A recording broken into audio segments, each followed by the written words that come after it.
Welcome back to Ring Generals. I'm your host, Bruce Snyder. This is part 2 of our Get to Know Al Snow. So far, so good, I guess. I hope so. Were you happy with part 1? Because I was dilapidated. Oh, were you? Were beat up like an old car? I was delighted.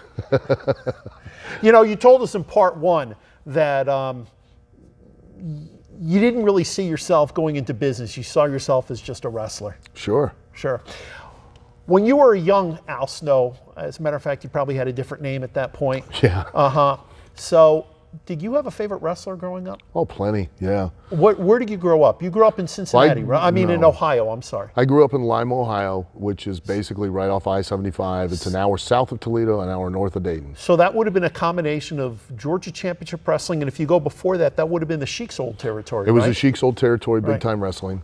So when I grew up, which is funny, one of the, my favorite tag team at that time was Al Costello and Don Kent, their manager, George Crybaby Cannon. Were they the Kangaroos? They were the Fabulous Kangaroos. Fabulous Kangaroos, right. And then years later, I got to be a Fabulous Kangaroo with my partner, Denny Cass. Oh my and our gosh. manager was Al Costello. Talk about living out a dream. How cool was that? It was really amazing, So I started my career, I'd go up to the Cobo Hall and wrestle, and Which is in Detroit. Yeah, for George Cannon, and I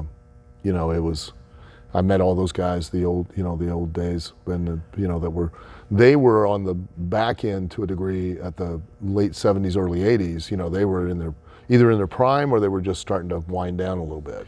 Did you know you were going to be a wrestler? Because for a lot of the wrestlers I talk with, they have someone in their ear telling them, if you're going to be a wrestler, please, for God's sake, have something to fall back on. Please just don't go all into it. I'm just wondering if you had someone in your ear telling you not to go in that direction. Oh, yeah. I made the decision, quite honestly, I made a conscious decision. This was what I was going to do when I was 14. Why? I don't know. What was it that? I really don't Was it know. a wrestler that reached out and grabbed you? No, I just made the decision that this was what I wanted. I loved it so much, and I was like, this is what I'm going to do. Looking back on that, is wrestling, did it turn out to be what you thought it would be? Or was it a lot different? It was what I thought it would be and a lot more. And I can honestly say, to this day, I've never regretted making the decision to follow it. Never. So you start out, you're in Detroit, you're doing some of the stuff that you love to do, and you're not making a lot of money. Did you ever say to yourself, I can't afford to do this? No, Ever? No, never once. Did you ever doubt yourself? Well, sure. There were a couple times I was like, Jesus, I probably should have taken up professional bowling. There were, after 7, 8 years, because you got to understand, and I'm not complaining, but one, timing for me has always been an issue because I broke in '82. Then the war in '84 broke out, where Vince was going national and what he did is he didn't kill the territories. What he did was he bought up all the workers. Right. Okay. And once he took all of those people, well, the territories they just had wrestlers, and wrestlers don't draw money. So it got, it was hard to find places to work on a regular basis. And, I would still work anywhere from sometimes 3 to 5 nights a week, but, payoffs were terrible because the houses were down. Because What were the payoffs? You mind if I ask? Well, when I first started, and this is the way the wrestling business, all entertainment actually works. It doesn't work like it's become, where you'll call an independent wrestler and they'll go, well, I've got this number. And it's like, no, you don't. Your job, you're either one of the things that sell tickets or you're one of the things that help sell tickets. There is no third option. I don't care how physically good you are in the ring, how athletic you are. If nobody pays to see you, your value is worth nothing. Right. So I learned very quickly that your name on the poster that would potentially sell tickets, that was how much you got paid. And when I first started out, I was either POOM, which was +1 of the match, additional all-stars, or other exciting bouts. Okay? So which meant my name was nowhere on that poster, so there was nobody in the building that was there to see me. So my job was to, in hope that I could get booked again was to try to make myself, with that opportunity in the ring, to make sure that I connected with someone that they were going to be coming back, and the promoter realized that I had some more people wanting to come back to watch me.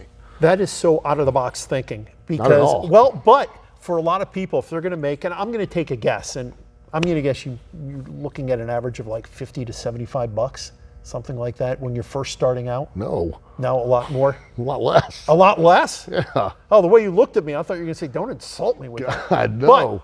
my- That's why I couldn't afford a Stewart sandwich. It was 50 cents. But my point is, you didn't look at it from a money standpoint. You looked at it as a Oh, God, chance no. to enhance yourself, as a I never chance looked to. at it from money, and I still don't. Yeah, but I mean, a lot of people do, and a lot of people and that's feel why like, a lot of people fail. You know, simple. I mean, if and that's you're probably something you're trying to get across to your students. if you're pursuing, and listen, this is advice for all of you that are watching at home.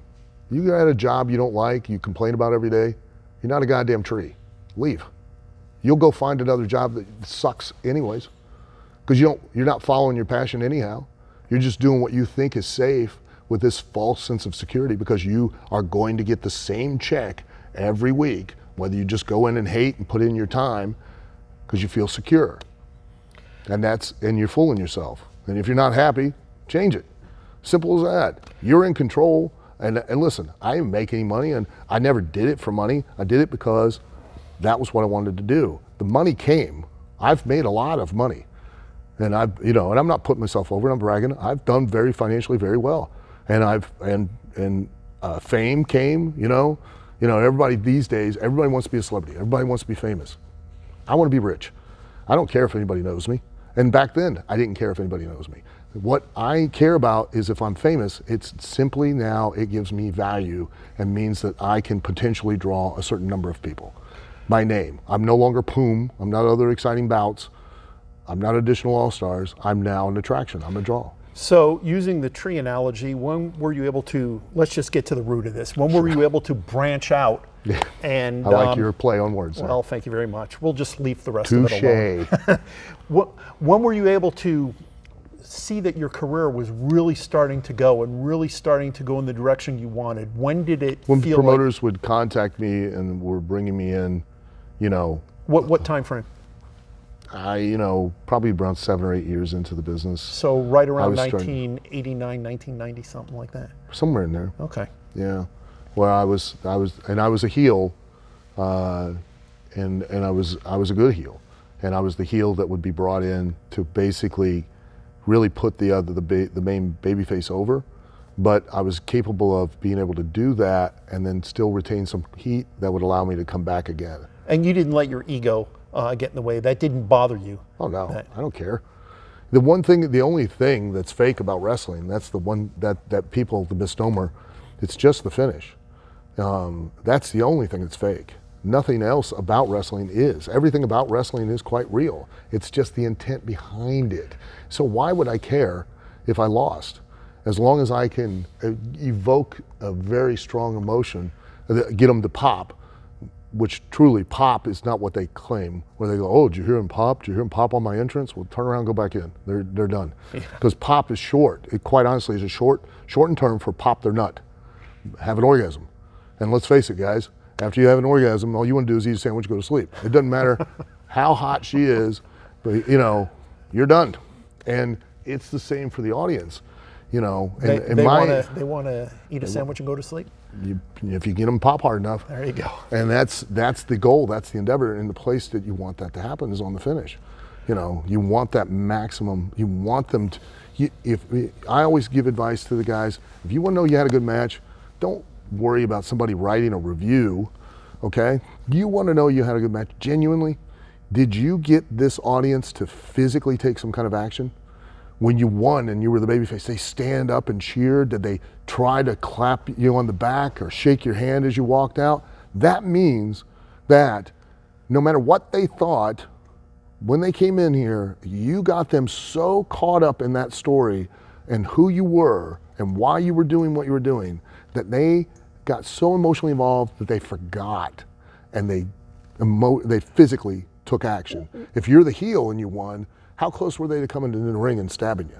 You know what I mean? That's why we don't have riots anymore. It's not because everybody believed they were so stupid, back in the day, again, let me point this out. Since 1920, everybody's known. I hope at home understand that magic's not real. They're not defying the laws of physics or gravity, okay? But you still will pay to watch a really good magician because they can make you believe in the lie. And that's the same with professional wrestling. We love it, we enjoy it, and it allows us to forgive ourselves in the thought that, oh, it's fake, as opposed to we enjoy watching a human cockfight. Basically, that's it. There you go. We enjoy violence. That's a fact. And I tell people, and I'll give you this advice, we lie every day. We all lie to each other all the time. The one person you should never lie to is yourself. Right. Just be honest. If you're giving somebody, a homeless guy, $1, don't say, well, it's because he needs it. It's because you want to feel good about yourself giving him $1. That's okay. Right. That's okay. You enjoy watching two people beat the crap out of each other. That's okay. But don't try to justify it or fluff it up or, well, that's a science. That's the science of boxing. It's two people beating the shit out of each other, punching each other in the face. And really, the big thing that gets you off is when one knocks the other out. That's why they've changed the rules in UFC, which was actually safer than boxing because most of it took place on the mat. And it was submissions where you could just tap out when you felt like something was about to get dislocated. Now they've changed it because people like to see them stand up more, throw more punches and kicks, and there are a lot more injuries. So, you were talking about the pop either as a baby face or as a heel. Do you remember the reaction that elicited what you did that elicited the biggest reaction either as a face or a heel? Do you carry that around in the back of your head that stands out of the thousands of matches you've had and the thousands of times you've been in the ring? Is there one that stands out?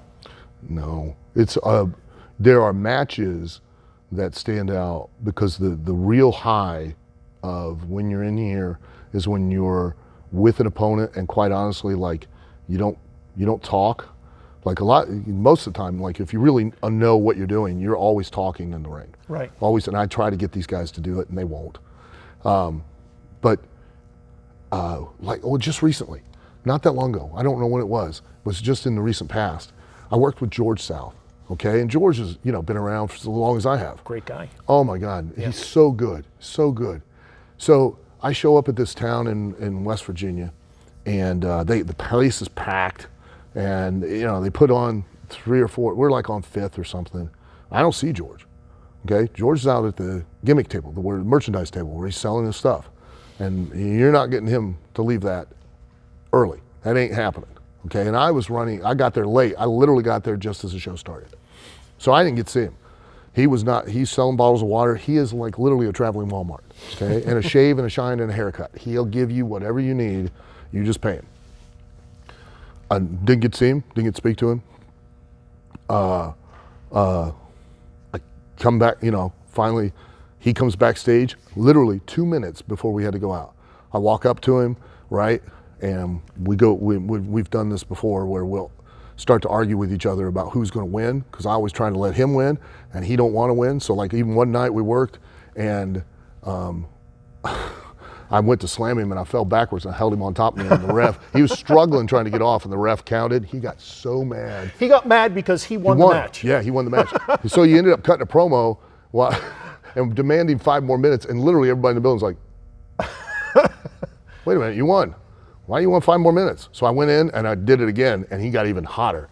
He's as hot as a scalded cat. So I swear to you, like I talked to him for 2 minutes just arguing and laughing about who was going to win, right? He goes out. We haven't talked anything, don't need to. And Bruce, it's those moments like we didn't have to speak. When we were in the ring, we were telling jokes to each other, laughing, and we literally got those people. We probably worked for 20 minutes and never had a dull. I mean, they were just kept going and going, and and nothing hurt. And all you do is you turn, and he's right there for you. And inside, that there's just feel something it. Special happening. You can just feel it. Yeah. And you never have to communicate because the guy just knows where he needs to be, when he needs to be there. He can just tell by your footwork and how your body's turning, what he needs to do, what you're expecting of him. And you just do the right things at the right times for the right reasons to get the right emotion at the right pace that it builds. And literally people left their feet. When I finally won, I mean, they popped. And I was like, this is why I do it, you know? And now that's why you get frustrated when you're in a match, because you want to relive that feeling over and over again. And sometimes you just can't get it done. Well, do you get more of those feelings in the major companies, the WWF/WWE? You get them wherever you are. So, but I was going to say versus the small spot shows. No, that don't matter. That don't matter. And then quite honestly, it's easier in a bigger arenas because you have the psychology of anonymity. Bigger arenas, one, the audiences are already primed because they're showing up and it's an event. Right. Two, they're more darkened so that now they're more anonymous because they don't see their neighbor watching them across the way. You want a real challenge? Go in a nice, well-lit building and then only have 50 people where Bob can see Frank and Frank can see Bob. And if you can get them to where they forget that their neighbor's gonna watch them losing their shit, you've done something. See, that's what I think is so cool about the way your mind works, is the fact that you take a disadvantage and try to make it an advantage. Sure. Whereas a lot of people would feel sorry for themselves and say, I'm just going to take a night off because no one showed up and I feel like I'm wasting my time. Do you understand what I'm saying? The fact Sure. that you are like, I'm not going to let this get me down. On the contrary, I'm going to make this a more important thing. There were two things that I was taught. One, right off the bat, was if it makes money, do it. Two was you take shit and you make shoe polish. That's it. If the ring don't show up, put the pads on the floor, put the canvas on it, we have a show. If there's only 50 people out there, you figure out a way to get your business done the strongest that you can possibly get it. There's 50,000, well, you're gonna have an easier night. You know what I mean? It drives me nuts these days, and I laugh because I'll hear some of the young guys come back and they'll go, oh boy, that crowd's the shits. And I go, no, they're not the problem. You know, right. Because you didn't, well, and some crowds we probably should, but you didn't pay to see them. They paid to see you. So your responsibility is to give them a return on their time, money, investment, and effort that they made in the investment of coming to watch you. And if you can't do that, pick another business. Simple as that. You know, and I'll give this advice to all you young guys. You don't like how you're being utilized, you don't like what you have to do, you're not happy, leave. We got plenty more. We'll find somebody else. Ain't none of you bigger or indispensable than the business. Simple as that. Don't like it, again, you're not a tree. Leave. We won't miss you, I promise. You know, it is your choice. Again, no one drove to your house, put a gun to your head and said, you need to be a professional wrestler. Leave. I'd be remiss if I didn't ask you about some of the bigger names in wrestling and your experiences with them. So I'm going to throw out a couple names and just give me a sentence or two on how they either affected you or some kind of story or experience that you've had with them, okay? I'll try. All right, that's fine.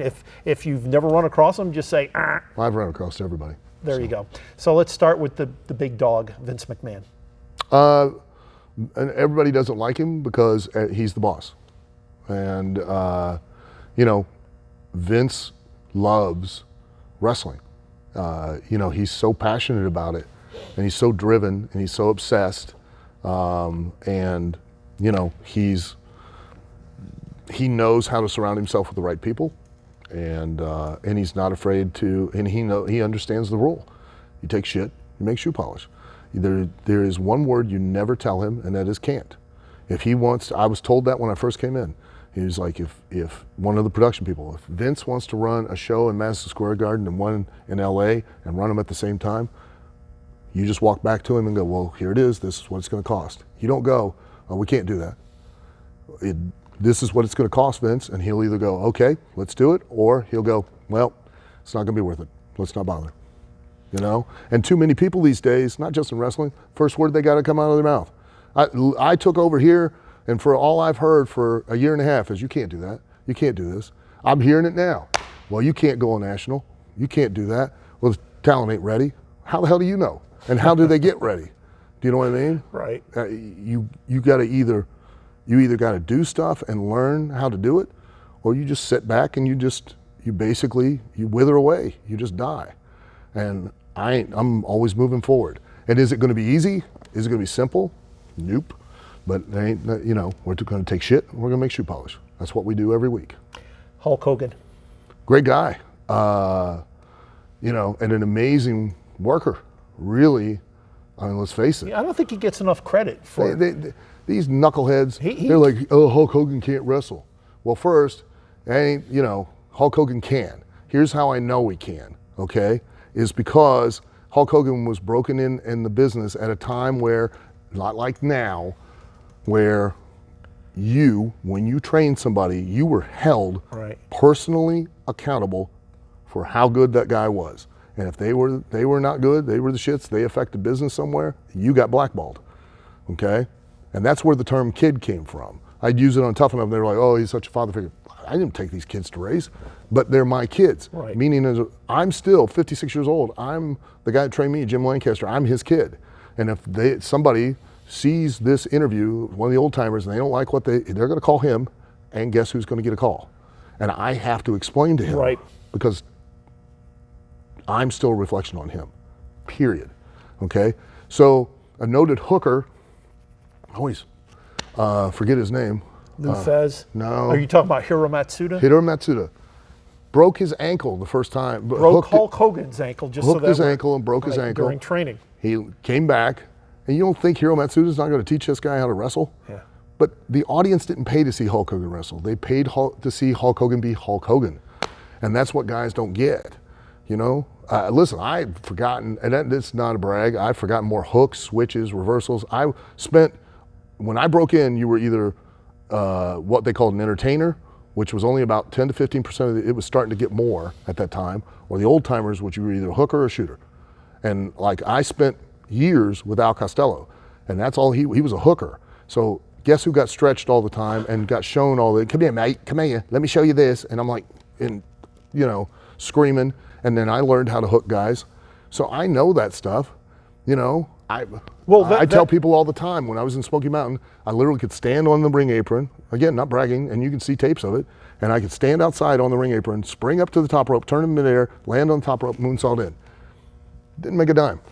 Picked up a head, did this, made a ton of money. Why did I stop doing those things? Because it wasn't what they paid to see. They paid to see me run around like a lunatic and talk to a plastic head. If I'd still been out there, I still wrestled. But you look like you had fun. I mean, you look like you're having a ball. I was so jealous. I was course. like, he's holding a mannequin head and getting rich. I could get away with murder. You couldn't have Steve Austin do some things because it didn't fit his character. I could do anything because legitimately 99% of the people thought that I was completely insane. Stone Cold. I agree, I probably partially am, but. I didn't mean to cut you off, sorry. Stone Cold Steve Austin. Awesome guy, and again, what a great worker. I mean, just amazing. There's a reason why he drew money, and again, same with Hulk Hogan, because Hulk Hogan made Hulk Hogan before he went back to Vince. He was making him Hulk Hogan in Vern's territory in AWA. Right. Yep. But here's another prime example. Vince did not make Steve Austin. Well, you guys think that this PG era is now. You should have been back in the In Your House days where, we were really towing the line. Right. And when Steve went out and said, Austin 316 means I just whooped your ass. Vince shit a brick. He was hot, he was upset. And it was through urging of other creative members that, hey, let him keep running with this, let him do it. And that's Steve made Steve, and then that's how it works. You come out here and you do things, you take chances, which of course we can get into that, why the talent don't do that anymore up there. And in a lot of places they don't, because there's a couple of reasons. But you take those chances, and you hit that right thing at the right time, and now Vince with you exploits it, promotes it, and capitalizes on it to both your benefit. And my God, none of us would have made the money we had if it hadn't been for Steve and for Vince being the heel. Because every good babyface needs that heel that can get real heat. And then just a couple years after that, you had Rocky Johnson's son talking about The Rock. Yeah, and when he came in, I was married. I was married to him for months. You know, we were. I don't know how many in times wrestling, I got an intercontinental. married means that you faced Yeah, I The wasn't. Rock. Yeah, I wasn't legitimately. We didn't tie the knot. I mean, he's an attractive man, and that's And I smell what you're cooking. Yeah. Well, he had good cologne. And he would use shea butter on his skin. He was so soft all the time. His skin was very. But anyway, The Rock. He came in. I mean, he got over like a fart in church. You know Because he was a squeaky clean baby face. No, he just didn't have his voice. He didn't know what worked for him, and they put him in the Nation of Domination because that was supposed to be a vehicle for D'Lo. Right. And they tried to hide him, and then that was where he started getting more confidence, learning what worked for him. Right. You know, he basically kind of took and adopted, a style from Austin Idol, an old-time wrestler, on promos, but then he developed it into his own. And he became that persona that you could, which is one of the most valuable things a wrestler has to have, is a persona that an audience can go to their friends and family, go get to watch the show. There's this guy who's A, B, C, D, E. Everyone that you've ever known that's a star in wrestling have that one thing where you can describe them as A, B, C, D, E. Simple as that. And if they don't, doesn't matter how athletic they are, doesn't matter how well endowed they are, how muscular or fat or whatever, if you can't describe them, they ain't gonna draw money. Let me throw out a couple more names because I don't want to make this too long. The person who was my favorite wrestler growing up, I grew up in Florida. Oh, okay, probably Dusty Rhodes. Dusty Rhodes. Yeah, same thing. American Dream, Dusty Rhodes. You know what I mean? What was funny is if you broke down his wrestling ability, he wasn't the greatest wrestler in the world, but man, he could talk people. He could talk people into doing whatever he wanted. And it's the most valuable thing. Charisma. Yeah, but in charisma, all that is you can walk into a room and you can be the person that, oh God, I hope all these people like me, or you can walk into the room and go, I don't care if they do. That's what gives you charisma. Two more. I'll mention them together, comment them both. Ric Flair, Roddy Piper. Ric Flair, I met him in 1982 in St. Louis, Missouri, wrestling at the Chase, and he was Ric Flair then, and he's Ric Flair today. I mean, that guy, he wasn't Ric Flair when he first started, and he developed and came up to and created and lived that Ric Flair 24 hours a day. Ironically, he originally wanted to be Rambling Ricky Rhodes. Right. He wanted to be Dusty Rhodes' brother, and I think... And how that could have changed Imagine direction. how different everything would have been, not just with him, but with the entire industry. Sure. And that goes to, I try to get people to understand from a fan standpoint, because there's the big debate about WrestleMania 3 and Randy Savage and Ricky Steamboat had the best match. Well, from a standpoint, you may be right. Because I remember when I was a fan thinking, oh, this is the most amazing match in the world. But the best match on that show from a business standpoint and from a wrestler standpoint, a performer's standpoint, was Hogan and Andre. Because without that match, we probably wouldn't have the business to the degree that we have it now. You know what I mean? Yeah, absolutely. So same without Steve taking that chance and becoming Steve Austin 316 and Vince, serendipitously now revealing that he was the boss, because a lot of people didn't know that he owned the company. They thought he was just a commentator for years. But the actions at the Montreal kind of revealed him as the boss and also kind of put some kind of heat on him. And we're talking about the Montreal screw job where Bret Hart lost the title, Shawn Michaels got it, and that's been done over and over. But you kind of lived that. You were were you there for it? Were you in Montreal? I was not. I was where was I? I think it was off. I don't know where I was at. You weren't there. Okay. I went on the pay-per-view that night. Okay. But I was very angry because it had, it used to be, it ain't now. It's too bad.